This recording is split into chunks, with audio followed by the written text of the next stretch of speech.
Continuando con el tema este de atención dividida y combinación de tareas, vamos con la parte 2.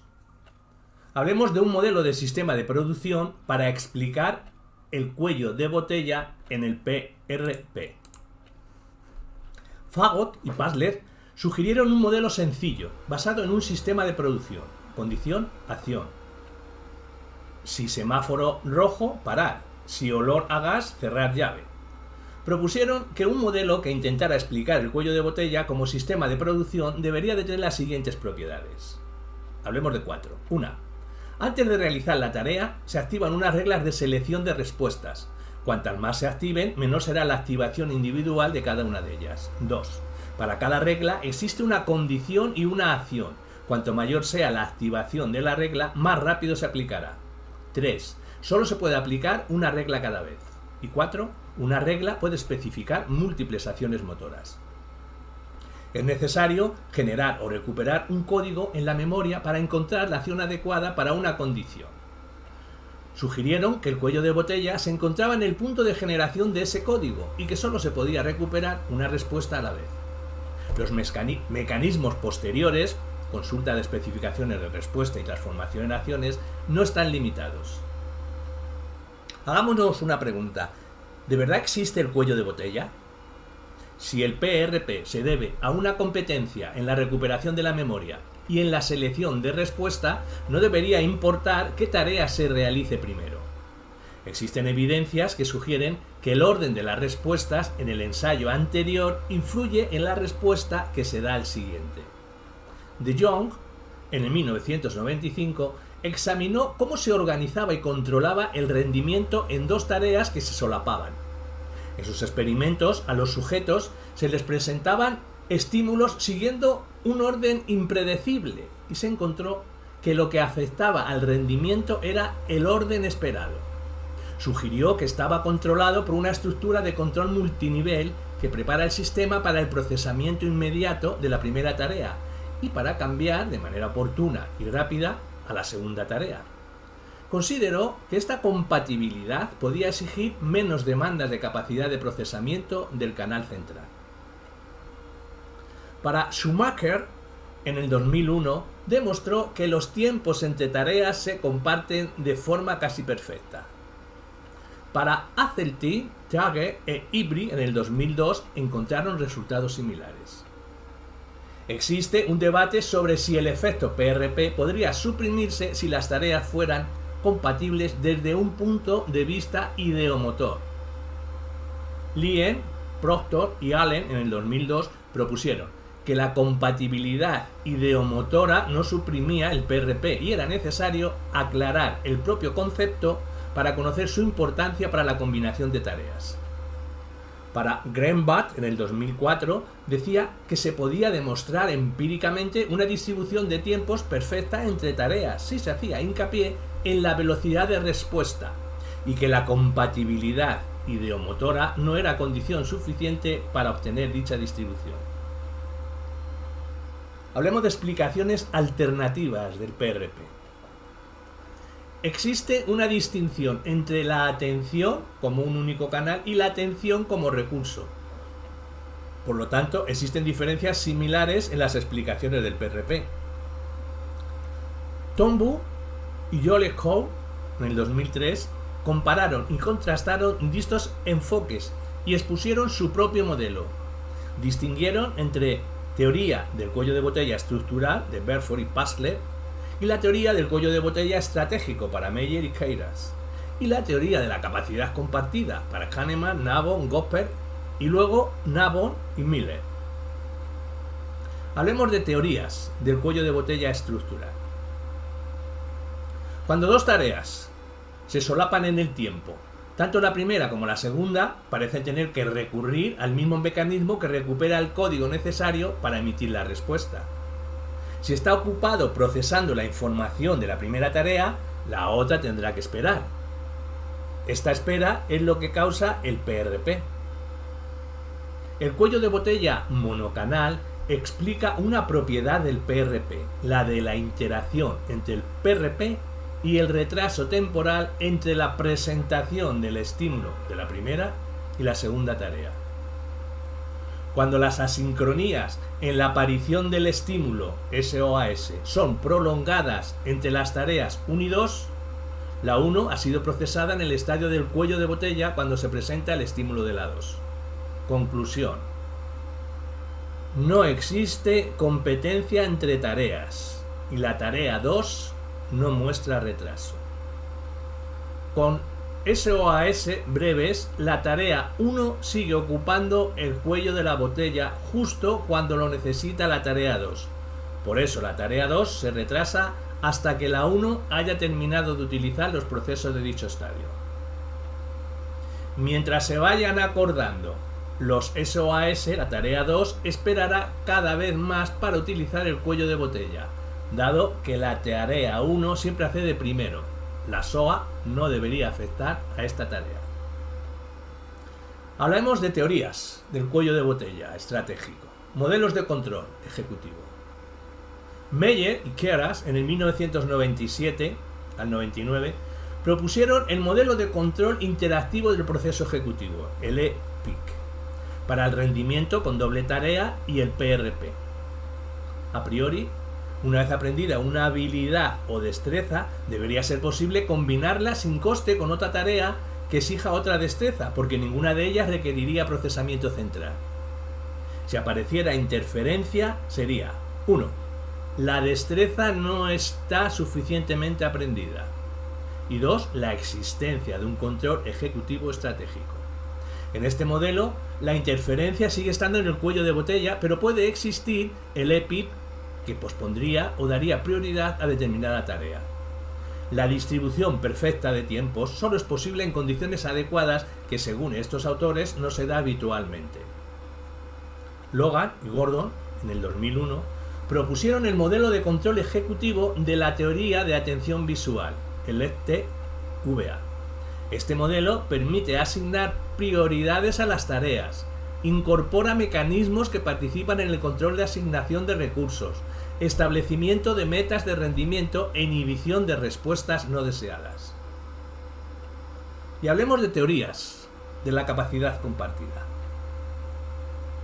Según esta clase de modelos, las tareas pueden realizarse en paralelo, pero en lugar de un cuello de botella estructural existe una cantidad limitada de recursos de procesamiento. Al ser los recursos limitados, las tareas 1 y 2 tienen que compartirlos.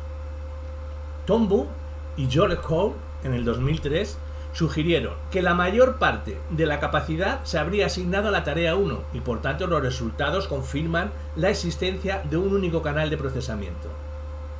Desarrollaron un modelo de capacidad central compartida, según el cual unos estadios de procesamiento poseen capacidad limitada llamándolos estadios centrales. En ellos se podían procesar varios estímulos a la vez cuando las tareas se solapaban en el tiempo, pero tenían que compartir la capacidad con la que ralentizaba el procedimiento. Solo los estadios centrales podían compartir el procesamiento entre tareas. Los otros estadios eran el precentral y el postcentral. Cuando compartían la capacidad central, cada una de ellas tomaba una proporción de reparto de la capacidad total, que oscilaba entre 0 y 1. Y examinaron dos supuestos. 1. Con los SOS AS prolongadas no existía solapamiento central entre las tareas 1 y 2. Con los SOAS breves, donde la tarea 1 empezaba con pleno acceso al procedimiento central y utilizaba toda la capacidad disponible. Cuando la tarea 2 comenzaba a utilizar la capacidad de procesamiento central, las tareas 1 y 2 debían compartir dicha capacidad hasta que la tarea 1 hubiera terminado el procesamiento central. El SOA, Stimulus Onset Asynchrony, es el tiempo transcurrido desde que aparece la señal a que aparece el objetivo. Navon y Miller, en el 2002, argumentaron que dado que el paradigma de doble tarea está fuertemente sesgado a favor de una reacción rápida ante el estímulo que aparece primero, no resulta óptimo para someter a prueba el modelo del cuello de botella central. Passler y Johnston, en el 1989, propusieron que estos dos modelos no podían explicar algunos hallazgos, como que el contraste en el estímulo y el fondo sobre el que se presentan afectan al tiempo de respuesta en la tarea 2. Para ellos, La dificultad de discriminar el estímulo de la tarea 2 no necesita procesamiento en el cuello de botella y debería de ser capaz de proseguir mientras se termine la tarea 1.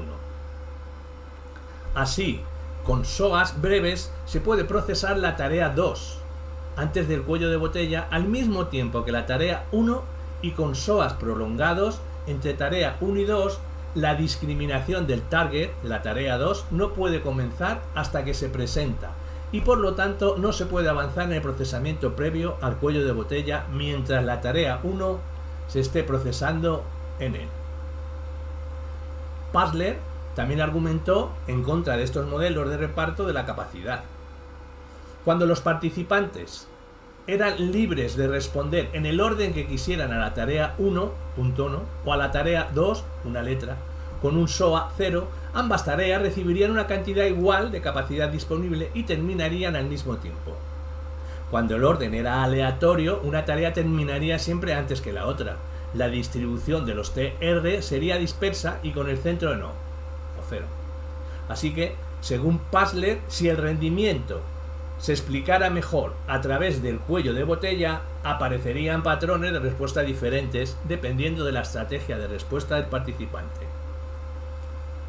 Tombu y Jollecourt en el 2003 sugirieron que este resultado no constituía evidencia en contra de la distribución o reparto de capacidad porque es de sobra conocido que la respuesta en el ensayo anterior ejerce influencia sobre el siguiente. En general, existe una gran dificultad en establecer evidencias empíricas entre el modelo de cuello de botella y el del reparto de las capacidades centrales en el PRP. Hablemos del control de las tareas en experimentos del PRP. De Jong, en 1995, examinó cómo se producía el cambio a la segunda tarea en el PRP y sugirió dos componentes en la operación de control. Ambos podrían beneficiarse de la preparación previa e influir en el efecto PRP. Recuperación de reglas de la memoria y operación para implementarlas. Luria y Meiran señalaron que una de las explicaciones más extendidas sobre el PRP, Puzzler, no explicaba el control del orden de las tareas en PRP. Si se pudieran demostrar en experimentos efectos debidos al orden, se podría establecer una diferencia entre las teorías en conflicto. Cuando los participantes tienen que pasar de una tarea a otra, se produce un tiempo de respuesta mayor que en tareas repetitivas. Eso se denomina coste por cambio. Ambos autores realizaron experimentos. En la condición de orden fijo, el orden de las tareas era constante. 1, letra, luego color o viceversa, pero siempre en el mismo orden. En este caso, el único coste se produciría dentro del ensayo para cambiar. En las demás condiciones se mezclaron ensayos de cambio-no cambio. 1, color, luego letra o viceversa, pero cambiando aleatoriamente. Los resultados indicaban que la información sobre el orden se podía activar antes de la ejecución de la tarea porque el coste por cambio se reducía cuando la preparación era más prolongada. Sin embargo, la necesidad de controlar el orden interactuaba con el efecto PRP, incrementándose cuando se necesitaba más control. Y hablemos del parpadeo atencional.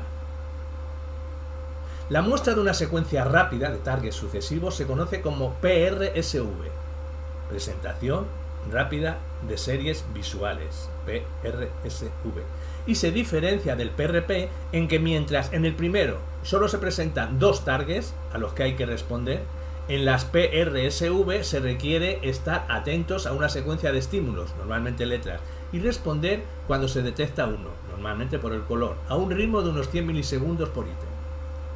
Broadbent, en el 1987, comunicó el primer patrón de resultados concluyendo que el procesamiento atencional de los ítems que seguían al target se dificultaba entre los 200 y 500 milisegundos. Este fenómeno se denomina parpadeo atencional, con las siglas PA. Es como si la atención dejara de estar disponible momentáneamente, similar a la visión cuando parpadeamos.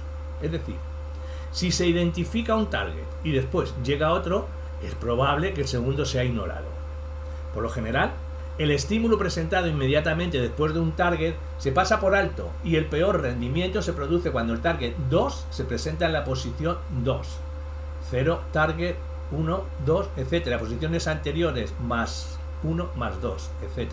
La detección del segundo target va mejorando hasta la posición más 6 cuando desaparecen los PA.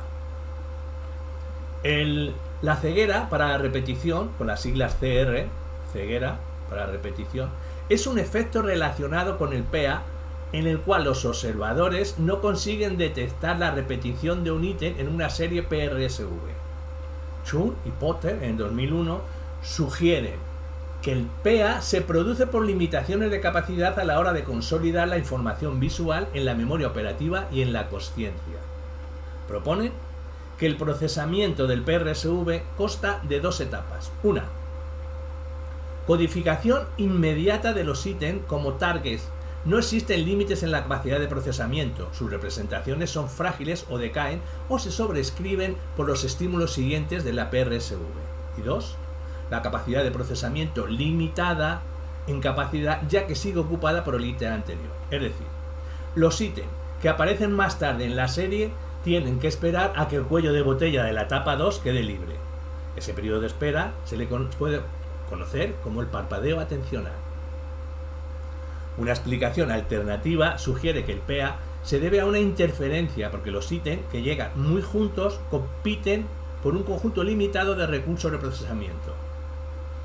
Raymond, Shapiro y Gardner en el 1992 observaron que no se producía PA cuando el T1 iba seguido de un espacio en blanco o no se pedía su identificación. Sin embargo, cuando se presentaba un estímulo después del target, pero antes de identificarlo, sí se producía un PA. Estos autores observaron que la búsqueda del target sigue una etapa más o menos secuencial. 1. Todos los ítems del campo visual se procesan en paralelo, simultáneamente, en búsqueda de características visuales, espaciales o categoriales. 2. Las representaciones se comparan con una plantilla target interna de características definitorias de dicho target. Y 3. Cuando se selecciona un ítem como coincidencia con la plantilla anterior, se comienzan a utilizar recursos de procesamiento durante aproximadamente 500 milisegundos. Esta última etapa se denomina tiempo de permanencia atencional. Durante este tiempo, las características del ítem se procesan en una representación integrada que permite al ítem ubicarse en la MCPV, la memoria a corto plazo visual. Para que un ítem pueda entrar en la memoria a corto plazo visual, la MCPV, se tiene que abrir una puerta, pero esta no se cierra inmediatamente y pueden entrar ítems muy cercanos en el tiempo. Recientemente, Abt, Scherzer, Laurie, Dalloway, Van de Gat y Dassonville en el 2004 han puesto en evidencia los modelos de canal único y los de interferencia como explicación del PA. Encontraron PA cuando el T1 era un dígito y el T2 una letra, pero cuando el T1 era un dígito y el T2 una cara no se producía un PA. Según ellos, existía un canal que procesaba características comunes de letras y dígitos y otro para la discriminación de caras y que ambos canales no se interferían. Y por último, de este tema, que es un rollo, hablemos de la relación entre el PRP y el PA. Ambos fenómenos coinciden en que se ve afectada la capacidad para atender al segundo target cuando éste se presenta aproximadamente 500 milisegundos después del primero, que a medida que se van separando ambos targets va desapareciendo el PRP y el PA, y que el target primero no se ve influido por la necesidad de realizar una tarea a continuación. Existen también diferencias. Mientras que en un experimento de PRP solo se presentan dos estímulos y la variable dependiente es la rapidez de respuestas, en experimentos de PA se presentan numerosos estímulos y la variable dependiente es la precisión en la detección del target. Para poner a prueba la relación entre ambos fenómenos se utilizan paradigmas híbridos, PRP-PA, en que una respuesta exige rapidez ante un estímulo auditivo y otra precisión ante uno visual, paradigma SAUV. Speth Auditory Unspeth, Visual, Arner y Duncan, 2002, para demostrar si los recursos eran compartidos o se producían limitaciones en el rendimiento con doble tarea. parece que existen pruebas de la existencia de recursos compartidos y de recursos específicos en los paradigmas de doble tarea, tanto en el caso del PRP como en el PA, y ninguna de ellas explica la totalidad de los fenómenos del PA y el PRP, aunque son válidas en determinadas regiones del espacio de tareas.